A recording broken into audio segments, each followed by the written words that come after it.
Muy buenas tardes, queridos amigos de practicatest.cl. Espero que todos ustedes se encuentren súper bien. Les comento, ¿cierto?, que estamos revisando el funcionamiento de la motocicleta.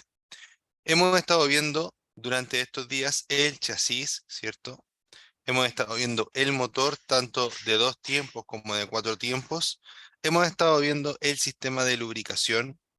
También el sistema eléctrico, que habla la principal parte del sistema eléctrico es que debemos entender que los fusibles no se pueden cambiar de capacidad, ¿ya? Si la moto viene con un fusible de 10 amperes, muere con un fusible de 10 amperes, ¿ya? Súper importante. También estuvimos hablando del sistema de combustible, ¿cierto? Cómo el carburador en las motocicletas aún convive con la inyección electrónica. Sin embargo, debemos tener en cuenta que la inyección electrónica cada vez está siendo más y más potente, por decirlo así, está más y más presente en las motos de nueva generación. Victoria Rodríguez. Hola Victoria, ¿cómo estás? Muy bien, estoy yo acá. Estamos en una locación un poquito distinta. Avísenme si sienten ruido, por favor, ¿ya? Se supone que con este aparato no debería pasar ningún ruido, pero estoy en una locación distinta donde hay un poquito de ruido, así que avísenme si lo sienten, ¿ya? Qué bueno que te conectaste de nuevo, Victoria. Cuéntame, ¿cómo te ha ido?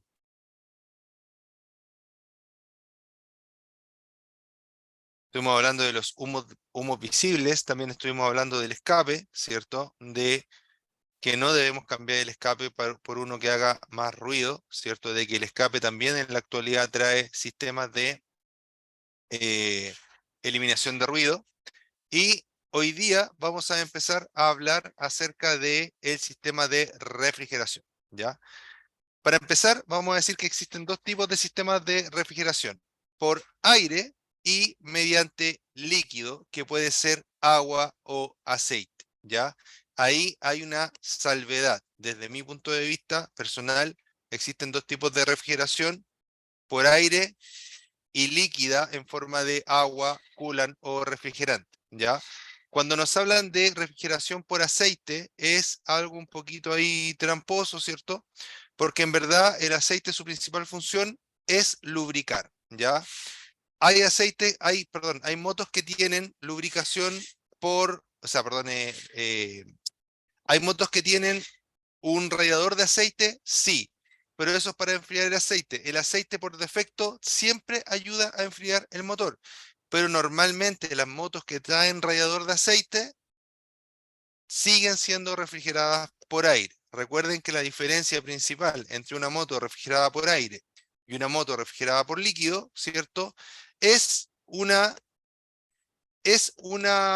diferencia constructiva en el motor. Denme un segundito. Gracias, compadre.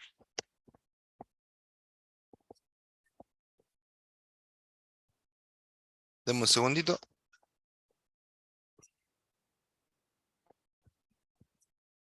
Es una diferencia constructiva en el motor, ¿ya?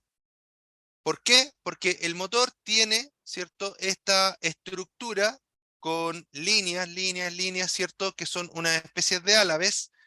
En cambio, este motor es refrigerado por aire, ¿ya? En cambio, un motor refrigerado por líquido no tiene esas líneas, no tiene esas paletas, no tiene esos álabes, sino que es un motor que está, ¿cierto?, liso por fuera. ¿Por qué? Porque el sistema de refrigeración justamente lo lleva por dentro, ¿ya? Entonces, para mí, como les digo, es una opinión personal. Existen dos tipos de refrigeración, aunque muchas veces nos van a decir que cierta o tal moto es refrigerada por aceite. El aceite siempre ayuda a refrigerar, pero su principal función es lubricar, hacer que una superficie metálica contra otra superficie metálica no tenga cierto desgaste.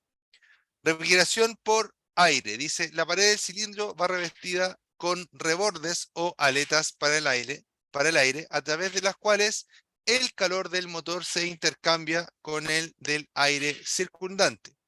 Si está detenido, no mantenga el motor en funcionamiento durante mucho tiempo, porque entonces no hay refrigeración. Si se encuentra una aleta de refrigeración rota, debe ser inspeccionada por un técnico especializado, ya que ello podría producir un exceso de calor que es perjudicial para el motor. Limpie, esto es la parte más importante, la que más nos puede atacar a cada uno de nosotros. Limpie las aletas si se encuentran sucias, ¿ya? Yo tengo unas aletas que permiten disipar el calor, ¿cierto? Pero ¿qué pasa si estoy andando en el cerro, por ejemplo, en la moto, y salta barro al motor? Y ese barro, ¿cierto? Se va quedando entre medio del motor y con el tiempo no lo voy limpiando y se acumula cada vez más barro, etcétera, ¿cierto? Ahí, en ese momento, vamos a tener el gran problema de que la evacuación del calor va a ser más ineficiente, por lo tanto, podríamos tener sobrecalentamiento, ¿cierto?, de nuestro motor, ¿ya? Después dice refrigeración mediante líquido, ¿ya? Por un sistema especial de canales circula un líquido en torno a los cilindros, ¿ya? En los cilindros es donde se genera la explosión, donde se quema la gasolina, por lo tanto los cilindros están muy calientes y necesitamos bajarle la temperatura de algún modo. Dice que, eh, perdón, perdón, ahora sí. Dice que el líquido caliente es conducido a un radiador donde es enfriado por el viento. Algunas motocicletas cuentan con electroventilador, enfriamiento forzado. Recuerde controlar el nivel de líquido en el sistema de refrigeración, ¿ya? La mayoría, por lo menos todas las que yo he visto que son refrigeradas por líquido, traen un electroventilador en el radiador. El radiador es el encargado de transportar el calor que está en el líquido refrigerante hacia la atmósfera. Como esto pasa, ¿cierto? Es necesario tener un electroventilador. ¿Para qué? Para cuando la moto está detenida, ¿ya? Una moto con electroventilador, con refrigeración líquida, puede estar andando parada en el mismo lugar todo el rato y el motor no se va a sobrecalentar. En cambio, una moto refrigerada por aire, ¿cierto? Va a tener el problema de que lo ideal es que no la tengamos mucho rato funcionando parada porque no es, perdón, porque no está circulando aire alrededor de ella y al no estar circulando aire alrededor de nuestro motor, ¿cierto? Tenemos el problema de que se puede sobrecalentar. En el fondo, la moto enfriada por aire está hecha para echar a andar y avanzar. ¿Avanzar para qué? Para que podamos, ¿cierto?, continuamente poder ir refrigerando nuestro sistema. ¿Ya? Súper, súper importante. Entonces, tenemos refrigeración por aire y refrigeración por líquido. ¿Ya? ¿El aceite refrigera? Claro que puede refrigerar, pero no es su principal función, ¿ya? Si ustedes tienen para elegir entre una moto refrigerada por aire y una moto refrigerada por líquido, mi opinión es siempre elegir la que es refrigerada por líquido, aunque obviamente eso encarece bastante el presupuesto de la moto.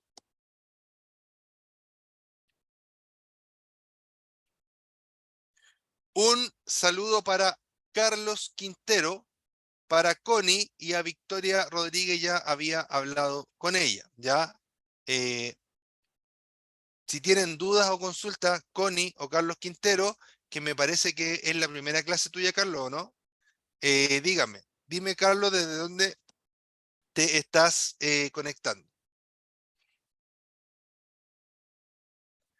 Ahora dejamos de hablar, ¿cierto?, de los sistemas de refrigeración de la moto para pasar a hablar de los sistemas de transmisión, ¿ya? Existen tres tipos de dispositivos de transmisión. El primero, ¿cierto? Una transmisión por cadena, que es la más común, ¿cierto? El segundo, una transmisión por correa, que es menos común, que la encontramos en motos muy exclusivas, ¿cierto?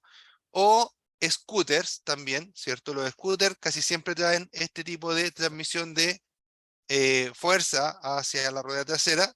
Y también tenemos motos que tienen transmisión por cardán, que también lo traen motos bien exclusivas, ¿ya?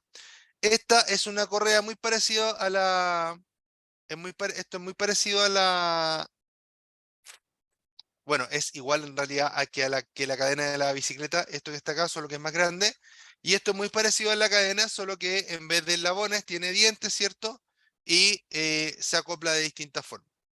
En cambio acá lo que tengo es un tubo. Ya no tengo una banda que está girando ni una cadena que está girando, sino que es un tubo o un fierro, ¿cierto? Sólido, que llega desde el motor hacia la parte trasera, ¿cierto? Y de esta forma transmite la energía. Emil dice, hola, hola, otra vez, un poquito tarde, estaba en una reunión de trabajo. Saludos, no hay problema, Emil. Ya aquí estamos para atenderlo a la hora que llegue, ¿ya? No hay problema, no hay problema. Y muchas gracias por saludar. Ya, entonces, características especiales, ¿cierto? Por ejemplo, esto que está acá, la característica, entre comillas, más especial que tiene es que es súper universal, ¿ya? Es súper resistente, etcétera. Esta cadena necesita lubricación y necesita limpieza porque está expuesta todo el día, ¿cierto? A las inclemencias del tiempo, a la suciedad, al polvo, etcétera. Esta que está acá, ¿cierto? Es una correa. Una de sus principales características es que es muy silenciosa, ¿ya? Y esta que está acá, ¿cierto? Es un cardán, ¿cierto? Que una de sus características es la forma en que transmite, ¿cierto? La potencia que le da el motor, por decirlo así, de forma muy directa, ¿ya? Dice, la cadena y el piñón o catalina, ¿ya? Acá estas son tres partes. Lamentablemente hay una que no se ve en las fotos que tenemos acá en el sistema. Pero tenemos la cadena, ¿cierto? Tenemos la catalina, que es esta que está acá con los dientes, ¿cierto? Y adelante, a donde se engancha la cadena, eso se llama piñón y viene saliendo directamente desde la caja de cambio que está directamente unida al motor. Dice, una cadena bien lubricada dura mucho más tiempo.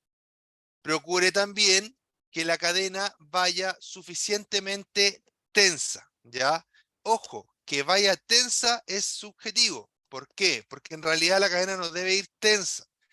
Debe llevar una holgura, ¿cierto? Pero a lo que se refiere el texto es que esa holgura no sea más de la que debe llevar, ¿ya? La cadena necesita una holgura. Normalmente son 2 dedos, ¿cierto? La cadena cuando está colgando por abajo se ve un poquito guateada. La idea es que cuando yo la levanto, no se levante más de 2 dedos más o menos. Aunque eso se debe corroborar siempre, ¿cierto? Con la información del fabricante de cada moto y de cada cadena, ¿ya? Ojo con ello. ¿Por qué debe llevar esta holgura la cadena? Porque cuando tú te sientas en la moto, la rueda se mueve hacia arriba y hacia abajo y eso puede extender o acortar la distancia que necesita la cadena para transportar la fuerza. Normalmente la cadena lo que hace es tirar, por decirlo así, por el lado de arriba a la rueda, ¿ya?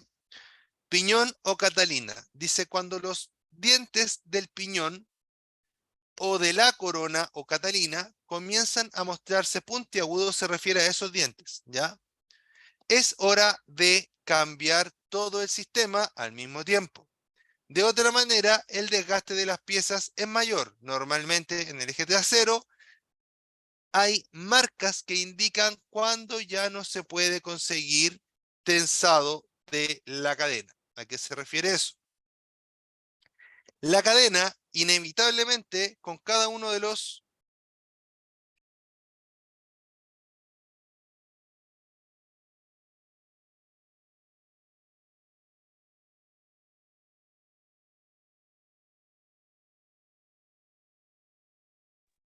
Ya, disculpen, tuve que hablarle a alguien un poquito. Ya, entonces, si nos vemos acá, ¿cierto? Lo que estaba hablando es que estos dientes que están acá se vuelven más puntiagudos con el uso. Además, cuando es mucho, mucho uso, también empiezan a perder su forma y como a cargarse para un lado, ¿ya? Pero nadie debiera llegar a ese desgaste, ¿ya? Lo importante siempre, ¿cierto? Es que esto se cambie, ojalá apenas se empiezan a ver signos de desgaste. Los dientes aquí se ven bien puntudos, ¿ya? Y es como raro lo que dice acá porque dice que cuando se pongan puntudos, pero los dientes aquí están puntudos, ¿ya? Pero cuando yo veo la Catarina de cerca, me doy cuenta que el diente en realidad no es tan puntudo y es un poquito cuadrado arriba, ¿ya? Al ser un poquito cuadrado arriba, ¿cierto? Permite que tú te vayas fijando en cuándo se va poniendo más puntiagudo y te vas dando cuenta cuándo necesitas cambiar todo el conjunto. ¿Por qué dice cambiar todo el conjunto? Porque esto va sufriendo desgaste, ¿ya?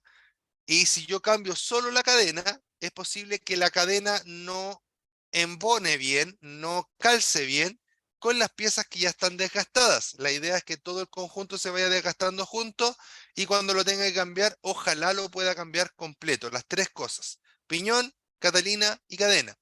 Ahora, hay veces en las cuales la cadena duró muy poco y la Catalina está en buen estado, igual se le puede cambiar la pura cadena, pero no es lo ideal. Ya eso depende un poquito de la revisión que haga cada técnico de las piezas. Asistente anónimo dice, hola profesor, saludos. Me, no sé por qué me dale el chat deshabilitado, pero aquí estoy atento. Perfecto, asistente anónimo, no aparece tu nombre, si quieres me lo indicas por mensaje. Estimado, el chat no está activado, no funcionamos con el chat, solamente funcionamos con la parte de preguntas a través de lo que tú estás haciendo ahora, así que está súper bien. Cuéntame tu nombre, cuéntame de dónde eres y gracias por el mensaje. Entonces estamos, ¿cierto? Aquí en Piñón o Catalina. Siempre, siempre, siempre lo ideal va a ser que cambiemos las tres cosas al mismo tiempo. Si no vamos a cambiar las tres cosas, debemos realizar una buena inspección, ¿cierto? Para estar seguros de que estamos súper bien con lo que estamos haciendo, ¿ya? Y siempre fijarnos en que podemos levantar la rueda trasera. Esto nunca se hace con la moto en movimiento, por si acaso. Vamos girando con la mano la rueda trasera, con el motor apagado, obviamente, la moto en neutro, etcétera y vamos girando y vamos fijándonos que la cadena siempre calce perfecto.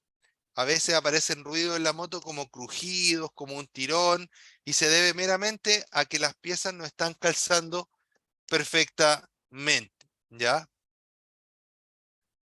El árbol articulado o cardán. Bueno, aquí tenemos un problemita con esta foto, ¿cierto? Esta foto no corresponde al árbol articulado, esto es una cadena, ¿ya? Pero vamos a ocupar la foto que tenemos más arriba. Esa foto que está ahí, ya es más o menos así y lleva un eje hacia adelante hasta el motor, ¿ya?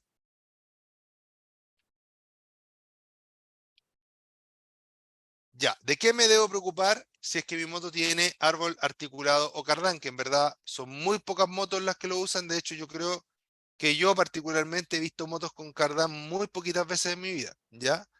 La transmisión por cardán funciona igual a la de un automóvil.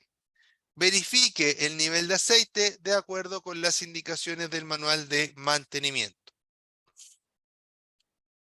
Entonces, todo esto, ¿cierto? Corresponde a una moto, ¿cierto? Con cadena, no con cardán. Así que para que no se confunda. Y luego tengo una correa dentada. Dice, la correa dentada es automática y considera un accionamiento por un dispositivo denominado centrífugo, ¿ya? Se refiere a que normalmente las motos que tienen esta tecnología o este tipo de transmisión de fuerza, ¿cierto? Son motos que vienen con transmisión automática, ¿ya? No todas, pero la mayoría sí, ¿ya? Hay algunas chopper por ahí que igual traen este tipo de correa, ¿cierto? Y que son mecánicas, ¿ya? He visto por ahí algunos casos, pero lo más común de ver este tipo de correa es una correa para poder usarse, ¿cierto? En motos, scooter y esa gama de motos, ¿ya? Dice que esta correa debe ser reemplazada ante cualquier daño visible. Obviamente, este tipo de correa, aparte de revisarse, también tiene un cierto kilometraje dado por el fabricante que debería durar, ¿cierto? Por ejemplo, no sé, 50.000 kilómetros o 10.000 kilómetros o 20.000 kilómetros, dependiendo de lo que diga el fabricante, ¿cierto? Y siempre debemos revisarla, que esté bien, que no se esté deshilachando, por ejemplo, etcétera, ¿ya?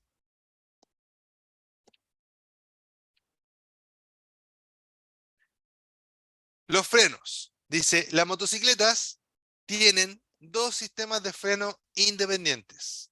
Uno para la rueda delantera y otro para la trasera. Esta es una de las características más importantes de las motos, que tienen dos sistemas de frenos independientes, el delantero y el trasero. ¿Ya? A diferencia de los autos, que uno aprieta un solo pedal y se activan todas las ruedas, acá yo podría elegir si freno solo delantero, si freno solo trasero o si freno con los dos. ¿Ya? Pero mucho ojo. ¿Por qué? Porque siempre debería frenar con los dos frenos, ¿ya? Siempre debería frenar con los dos frenos, porque aunque el delantero frena mucho más, el trasero también hace su parte de la pega, ¿ya? Dice que las motocicletas tienen dos sistemas entonces independientes, uno para la delantera y uno para la rueda trasera. Dice que el freno de la rueda delantera se activa con la manilla de freno que se encuentra en la parte derecha del manubrio, ¿ya? Es decir, con esta es mi mano derecha. El freno trasero se activa con el pedal de freno también al lado derecho de la motocicleta, ¿ya? El freno trasero se activa con el pedal de freno también al lado derecho de la motocicleta, es decir, todo mi lado derecho activa frenos, ¿ya? Delantero, mano, trasero, pie. En las motocicletas o en las motos automáticas, ambos frenos están en el manubrio. El trasero al lado izquierdo y el delantero al lado derecho. Existen dos tipos de freno. El freno mecánico, en el que la energía es transmitida mediante varillas al tambor de freno, y el freno hidráulico, en el que la energía es transmitida mediante un fluido para frenos al caliper, el que a través de un émbolo acciona las pastillas de freno, ¿ya? Entonces, para frenos tenemos principalmente dos. La inmensa mayoría de los frenos delanteros son hidráulicos de disco. Y en el eje trasero a veces encontramos frenos de tambor, ¿cierto?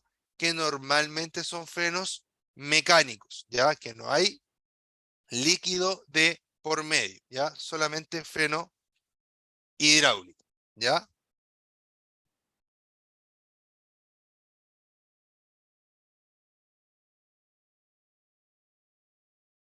Y aquí tenemos una imagen, ¿cierto? De un freno delantero. Esta moto debe andar bastante bien porque tiene doble disco delantero, ¿cierto? Un disco allá y un disco acá. Además, tiene esta cosita que está acá, ya que normalmente, bueno, no sé ahora, pero yo como el año 2014 más o menos tuve una moto que era con ABS, ¿cierto?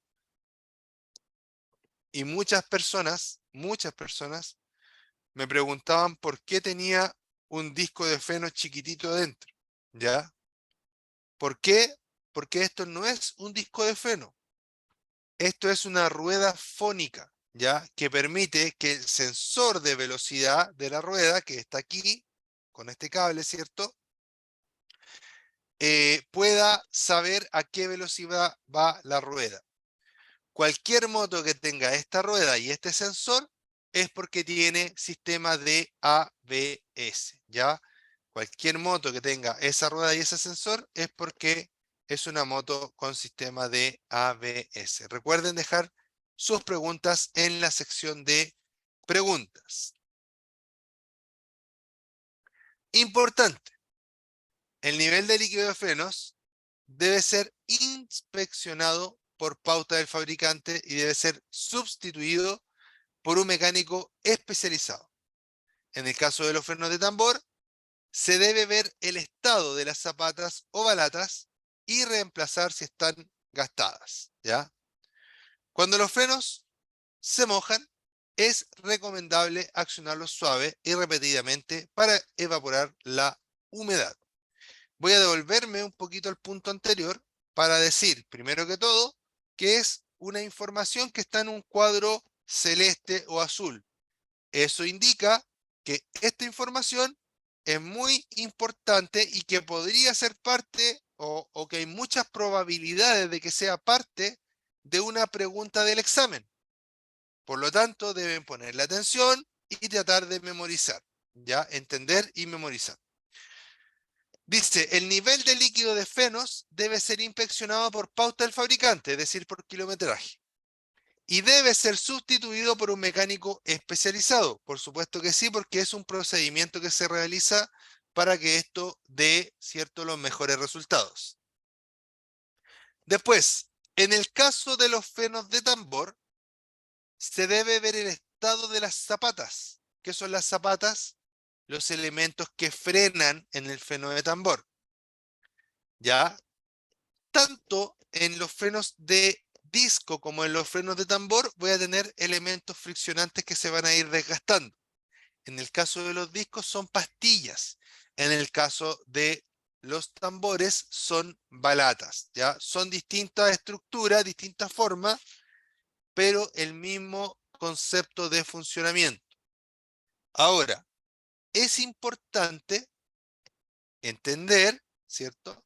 Es importante entender que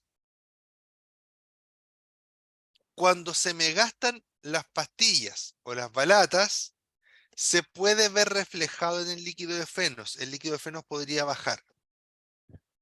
Por lo que, si yo tengo una baja en el líquido de frenos, no debo simplemente rellenar.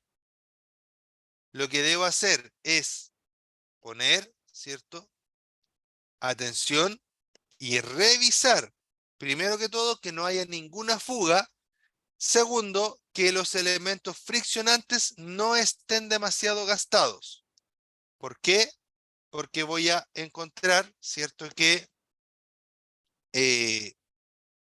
cuando los elementos friccionantes están gastados, tienen que salir más de donde están para poder frenar y por lo tanto el líquido de freno baja porque se reparte por las cañerías. A veces no es necesario rellenar el líquido de freno, sino que es necesario cambiar los elementos friccionantes como pastillas o balatas, ¿ya? Esto se nota mucho más en los vehículos, ¿ya? Pero en los autos me refiero. Pero también podríamos ver este efecto en menor medida, claro, en una motocicleta. Ya en las motos es súper fácil ver si las pastillas están gastadas o no, porque nos vamos a estar dando cuenta siempre, ¿cierto? Podemos alumbrar un poquito y mirar cuánto grosor le queda a las pastillas.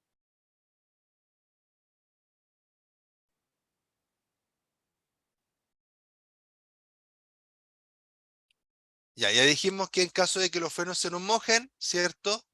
Es recomendable accionarlo suave y repetidamente para evaporar la humedad. Obviamente, antes de que necesitemos una frenada de emergencia. 2. Al sustituir las pastillas o balatas, es normal la disminución de eficacia de frenado en los primeros 50 kilómetros recorridos. Circule con precaución, ¿ya?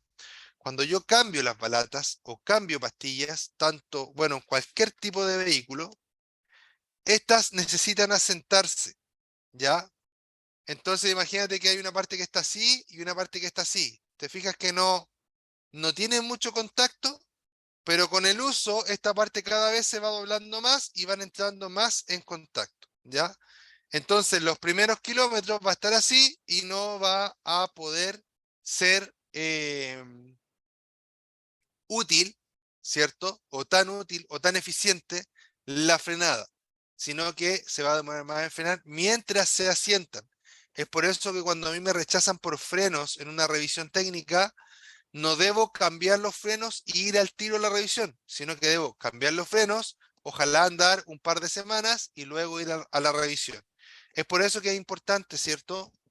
Tratar de mantener el auto en buenas condiciones, ser proactivo, ¿cierto? Y no reactivo, sino que tener el auto en buenas condiciones para que tengamos tiempo, ¿cierto? De que, por ejemplo, los frenos se asienten con los 15 días que nos dan para volver a la planta, a la nueva revisión, sin tener que pagar toda la revisión de nuevo. Eso es aplicable para cualquier tipo de vehículo, ¿ya? Aunque en las motos no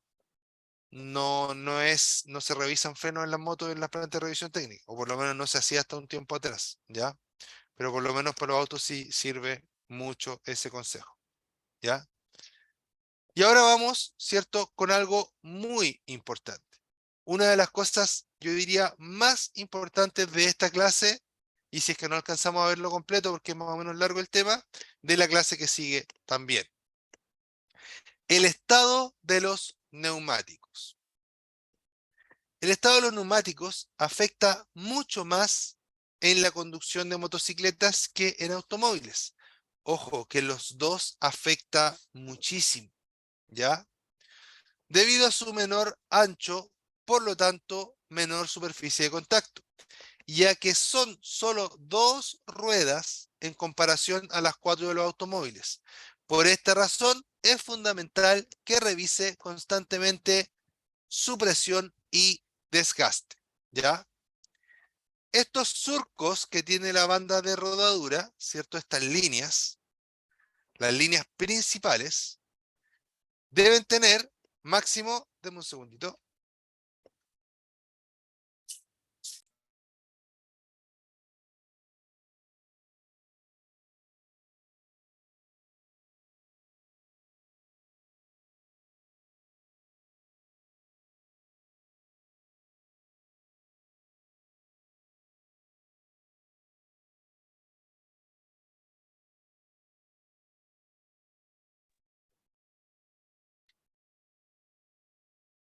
Ya, disculpen.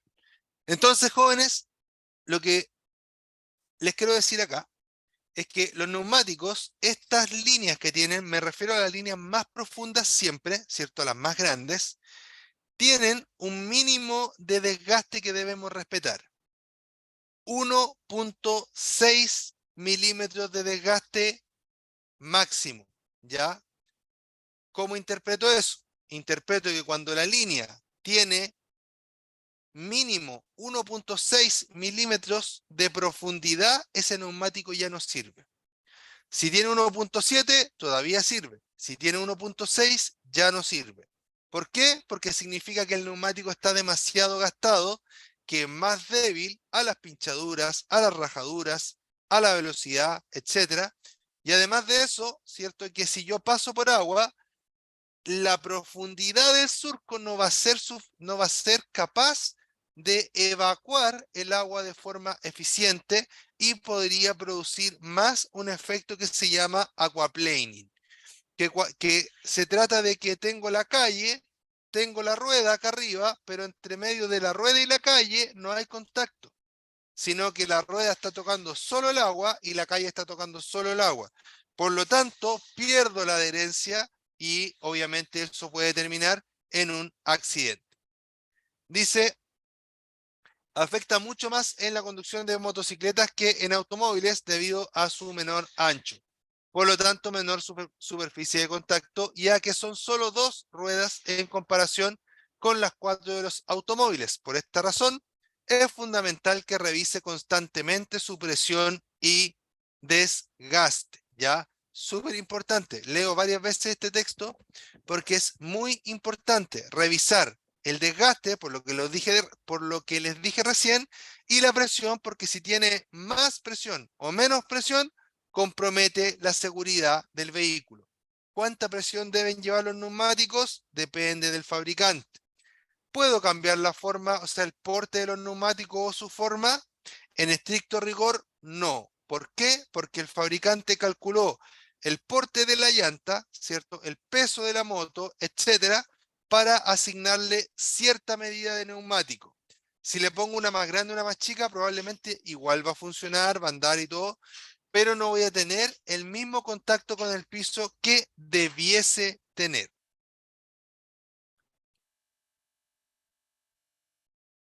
El conducir con neumáticos en mal estado hace más difícil y riesgosa la conducción. Desgastados irregularmente, con ruedas desalineadas y o desbalanceadas, con rayos sueltos o cortados, ¿ya? Desgaste irregular. La parte que tiene más desgaste, esa manda. No hay gente que dice, oye, lo que pasa es que está gastado, pero está gastado en un puro lado, el otro lado está bueno. Recuerden que la cadena siempre se corta por el eslabón más débil. Por lo tanto, el lado que está más gastado, ese manda. Y si el lado que está más gastado tiene menos de 1.6 o 1.6 de profundidad, neumático para afuera, neumático nuevo. ¿Ya? Traten, yo sé que a veces no es tan fácil por temas económicos, pero traten de buscar neumáticos de buena calidad. Ya no compren el neumático más barato que encontraron. No quiere decir tampoco que tengan que comprar el más caro, ya, pero ojo con eso, pónganle un poquito de estudio, pónganle un poquito de mente a los neumáticos que ustedes van a elegir, ya. Con ruedas desalineadas o desbalanceadas. A las ruedas se le hace un procedimiento que se le llama balanceo. Eso permite que la rueda pueda pesar lo mismo en todos lados y que cuando está girando, gire de forma uniforme y no vibre. Al vibrar, ¿cierto? Pierdo también adherencia, menos confort en la moto y más riesgo, ¿cierto? De pérdida de control. Y además, si tengo una moto que usa rayos, obviamente los rayos no pueden estar cortados, los rayos no pueden estar, ¿cierto? Sueltos tampoco. Hay que hacerle mantención a las ruedas que usan rayos, ¿cierto? Hay que estarlas revisando. Yo, por ejemplo, tengo una moto con rayos y cada cierto tiempo meto la mano, los voy apretando, ¿cierto? Obviamente con la moto detenida, ¿cierto? Nunca debo acercar mi mano a mecanismos en movimiento, ¿ya? Después habla del giro. Dice que es trascendental que la rueda trasera y la delantera giren por la misma línea, lo que puede no ocurrir después de que la motocicleta haya sufrido un siniestro. Si el chasis está chueco, las ruedas van a ir chuecas y obviamente vamos a tener un gran problema porque la ciclística de la moto se va a ver afectada, no va a doblar igual para la derecha que para la izquierda, a lo mejor para un lado va a costar más doblar y para el otro lado va a costar menos doblar, lo que va a hacer que su conducción sea mucho más insegura. Después tengo relación con los neumáticos, ¿ya? Neumáticos nuevos. Dice, los neumáticos nuevos provocan pérdida de control en los primeros kilómetros. Por tal motivo, debe darles un rodaje. Mira qué importante. Cuando pongo neumáticos nuevos, no están listos al tiro. Tengo que andar un poco, hacerle rodaje, ¿cierto? Y después de, qué sé yo, una semana ya van a estar quizá un poco más curados. Ya la presión del aire en los neumáticos también influye en la conducción. Revise el manual del fabricante, utilice neumáticos del mismo fabricante, dice acá, pero en realidad se refiere a que utilicen neumáticos de la misma medida. El fabricante, entre comillas, da lo mismo. De hecho, hay motos que se venden un año, la misma moto, un año con Pirelli y el otro año con Michelin, ¿ya? Da lo mismo la marca, pero que sean siempre de las mismas especificaciones técnicas. Queridos alumnos, si tienen dudas o consultas, es el momento que las hagan porque vamos a dejar la clase hasta acá, ¿ya? Permiso, dice aquí, ¿cómo se puede apreciar eso del giro? Es decir, que esté el chasis doblado. Normalmente, Emil, cuando tú ya tienes un poquito de conocimiento sobre la moto, vas a sentir sensaciones extrañas, ¿ya? A veces vibraciones, etcétera. Y otra cosa es simplemente, bueno, hay bancos que pueden medir eso, ya que les ponen un láser y ven que las ruedas estén perfectamente alineadas la de delantera con la trasera. Pero yo por lo menos nunca he visto un banco de esos acá, ¿ya? Pero principalmente a la vista, ¿cierto? Y verificar que el chasis no tenga ninguna parte doblada o que el chasis en ninguna parte se le haya levantado la pintura, ¿ya? Eso es un buen indicador de que cuando la moto tiene un impacto fuerte, que se le levante la pintura al chasis de forma sola, por decirlo así, indica que el chasis tuvo una torsión importante y que podría estar torcido. Pero la verdad es que eso tiene que verlo un experto, porque inclusive para mí, que he visto muchas motos, ¿cierto? He reparado motos, motos chocadas, etcétera. Para mí igual es difícil estar seguro si está chueco o no está chueco, ¿ya? Entonces eso tiene que verlo una persona que realmente sepa. Y ante cualquier duda, mejor abstenerse, obviamente. Y cuando la moto tiene un accidente fuerte, la idea también es eliminarlas, darlas de baja, ¿cierto? Y asumir la pérdida. Ya, queridos amigos, me tengo que despedir. Les mando un gran abrazo a todos. Cuídense mucho, que les vaya muy bien. Recuerden que mi nombre es Ricardo Cornejo y esto es practicatest.cl. Nos estamos viendo. Cuídense. Gracias por estar conectados, ¿cierto? Emil dice, lo pregunto más que todo por si uno va a comprar una moto usada. Ya, eso te digo como de las pinturas, eso lo puedes ver, pero como te digo, es algo que es casi nivel experto o mecánico experto, ¿cierto? Ver si es que la moto tiene o podría tener algún tipo de problema en ese sentido. Si el chasis está íntegro, ¿cierto?